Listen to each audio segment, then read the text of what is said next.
ఒకవైపు గల్ఫ్ దేశాల్లో యుద్ధ ప్రకంపనలు ఇంకా కూడా వినిపిస్తున్నటువంటి నేపథ్యంలో అనేక రకాలైన పరిణామాల్ని మనం చూస్తున్నాం. ఇన్ఫ్యాక్ట్ ఇంటర్నేషనల్ జియోపాలిటిక్స్ క్షణక్షణం కూడా మారిపోతున్నటువంటి ఈ ఉత్కంఠ కలిగించే సందర్భంలో ఒకవైపు వార్ సినేరియోపై మన మైండ్ ఫిక్స్ అయి ఉండగా ఇంకొక రకమైనటువంటి సంఘటనలు కూడా మన నోటీస్కి వస్తున్నాయి. అదే షిప్ హైజాక్.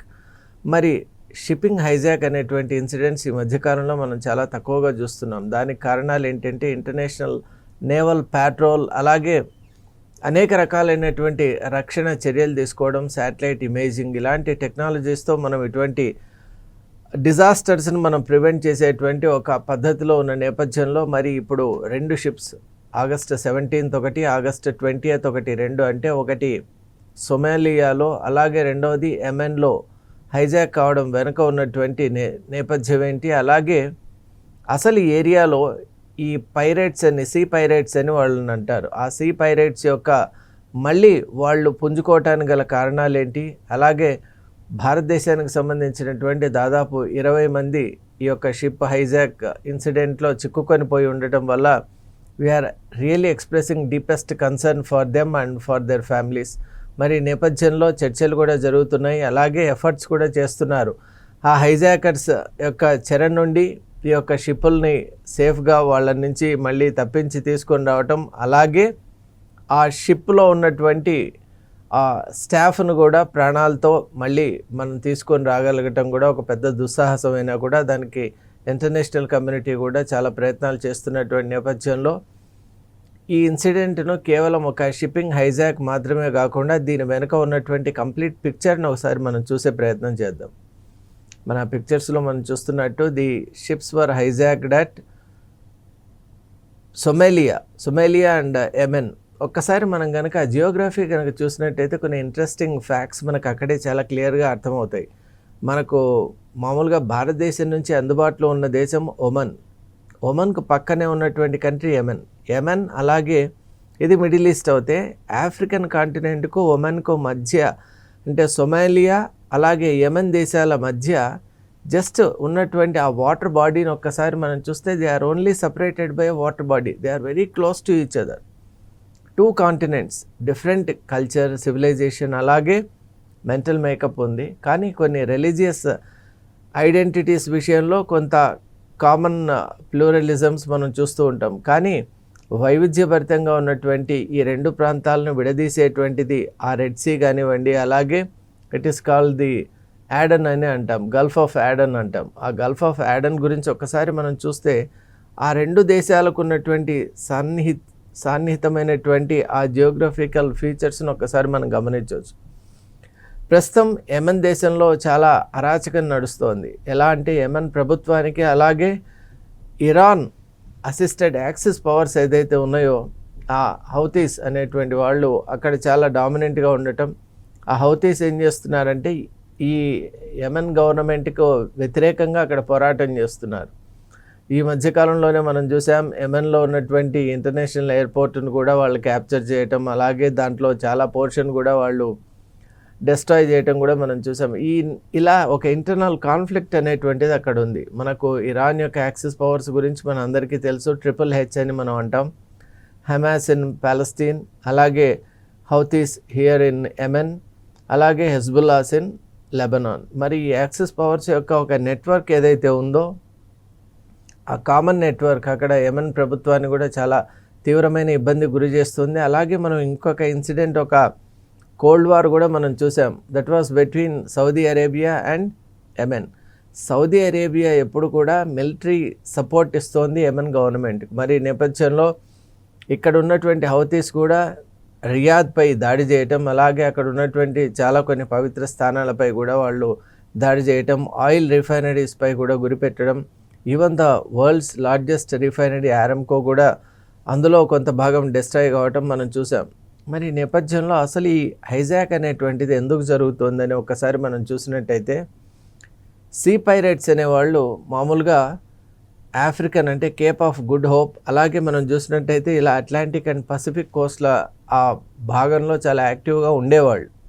అయితే ఈ మధ్యకాలంలో వాళ్ళ యొక్క ప్రెజెన్స్, ఉనికి అనేది తగ్గిపోయింది. దానికి కారణం ఏంటంటే వెరీ స్ట్రిక్ట్ మ్యారిటైమ్ లాస్, అలాగే మనకు United Nations framework convention law ఉంది on the protection of the seas. మరి అది అలాగే యునైటెడ్ నేషన్స్ యొక్క effort to save the seas, అలాగే ఇంటర్ కాంటినెంటల్ ఒక మిలిటరీ డైలాగ్ సంబంధించినటువంటి అనేక ట్రూప్స్ అక్కడ ఉండటం, వీటన్నిటికీ మించి శాటిలైట్ టెక్నాలజీస్ మనం విరివిగా వాడుకోవటం, వీటన్నిటి వల్ల ఏమవుతుందంటే we are able to exactly locate and detect the such illegal operations ఎవరైతే చేస్తున్నారో వాళ్ళని డిటెక్ట్ చేయటం, అలాగే విత్ ఇన్ నో టైం వాళ్ళను క్యాప్చర్ చేసి లేదా వాళ్ళను ఒక రకంగా వాళ్ళను బంధించేటువంటి రిస్ట్రెయిన్ చేసేటువంటి ఒక అవకాశం కూడా ఉండేది. కానీ ఇప్పుడు ఈ 2 అటాక్స్ జరగటం అది బ్యాక్ టు బ్యాక్, అంటే ఆల్మోస్ట్ August 17 ఒకటి జరిగింది, August 20 ఒకటి జరిగింది. అంటే దీని వెనక ఉన్నటువంటి ఆంతర్యం ఏంటి అంటే సీ పైరేట్స్ ఇదొక చక్కటి అదనుగా చూస్తున్నారు. అంటే దే ఆర్ ఆల్సో సెయింగ్ ఇప్పుడు మెయిన్ మీడియా అటెన్షన్ కానివ్వండి, పొలిటికల్ అటెన్షన్ కానివ్వండి, ఇంటర్నేషనల్ అవుట్లుక్ కానీ ఇవన్నీ కూడా చూసినట్టయితే వార్ బేస్డ్ యాక్టివిటీస్ పైన ఫోకస్ వెళ్ళిపోయింది. ఇప్పుడు హెర్మ్యూజ్ స్ట్రైట్ గురించి, అలాగే బాబ్ అల్మండబ్ గురించి, రెడ్ సీలో జరుగుతున్నటువంటి అనేక రకాలైన ఉదంతాల గురించి ప్రజలంతా అబ్జార్బ్ అయి ఉన్నటువంటి నేపథ్యంలో this is the time for sea pirates to strike again అని వాళ్ళు భావించి డెఫినెట్లీ వాళ్ళ ఒక మిషన్తోనే ఇలా ముందుకొచ్చారు. They captured 2 oil carrying vessels, very large vessels. వాటిలో అన్ఫార్చునేట్గా మన భారతీయులు ఉండడం, ఆ సైలర్స్ అంతా కూడా నియర్లీ 20 మెంబర్స్ ఫ్రమ్ ఇండియా ఉండటం అనేది చాలా బాధాకరం. మినిస్ట్రీ ఆఫ్ ఎక్స్టర్నల్ అఫైర్స్ కూడా Somalia as well as Yemen గవర్నమెంట్స్తో it is in touch with them in carrying out the rescue operations. అంటే ఆ సీ పైరేట్స్ నుంచి ఆ షిప్పుల్ని విడిపించడం, అలాగే అక్కడ ఉన్న సైలర్స్ను ప్రొటెక్ట్ చేసి జాగ్రత్తగా తీసుకొని రావటం, ఇలాంటి ప్రయత్నాలు జరుగుతున్నాయి. And international community is also assisting అస్.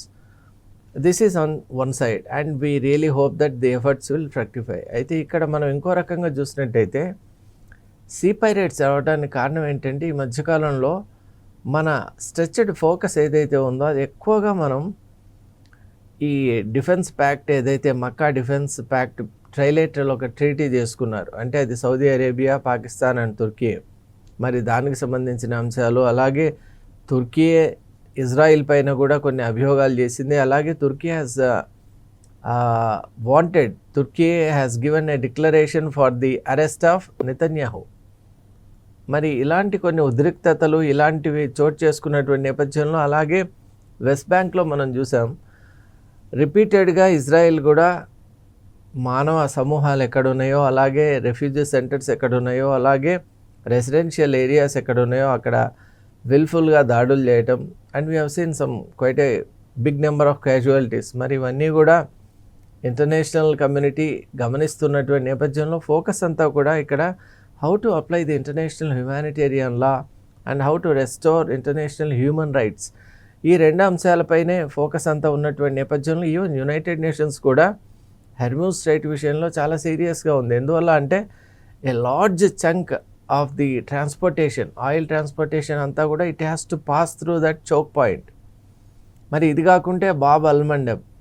మరి ఇలా మనం చూసినట్టయితే చోక్ పాయింట్స్ ఏదైతే ఉన్నాయో వాటిల్లో ఒక చిన్న సెన్సిటివ్ ఇన్సిడెంట్ జరిగినా కూడా entire world has to pay the price for it. ఇప్పుడు ఈవెన్ యూఎస్లో కూడా ఇప్పుడు gasoline price has increased by 29%. అంటే మనం what to speak about Asian countries, ముఖ్యంగా భారతదేశం 89% of the oil we are importing from outside. మరి ఇటువంటి నేపథ్యంలో Bharat is really in a kind of crisis in one వే.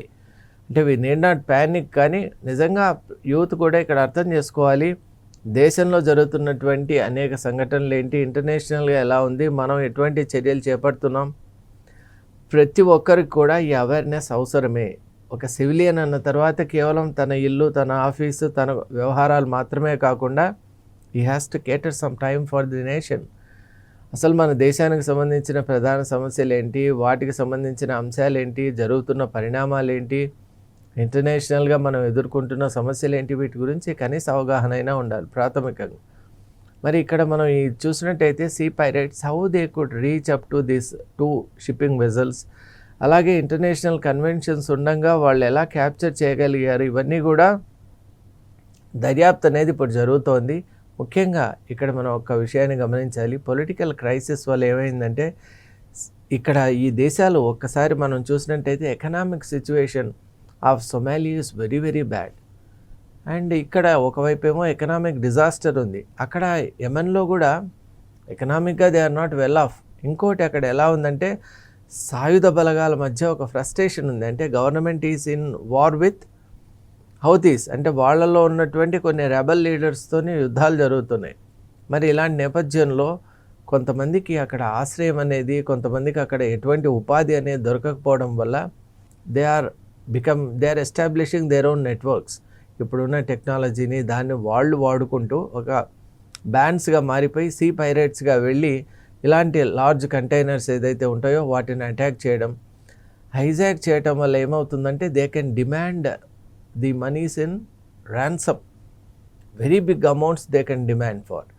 అందువల్ల ఇటువంటి చర్యలకు పూనుకునేటువంటి అవకాశం ఉందని ఇంటర్నేషనల్ కమ్యూనిటీస్ చెప్తున్నాయి. కాబట్టి ఈరోజు మనం చూసినటువంటి చర్య వెనుక అనేక రకాలైన అంశాలు దాగి ఉన్నాయి.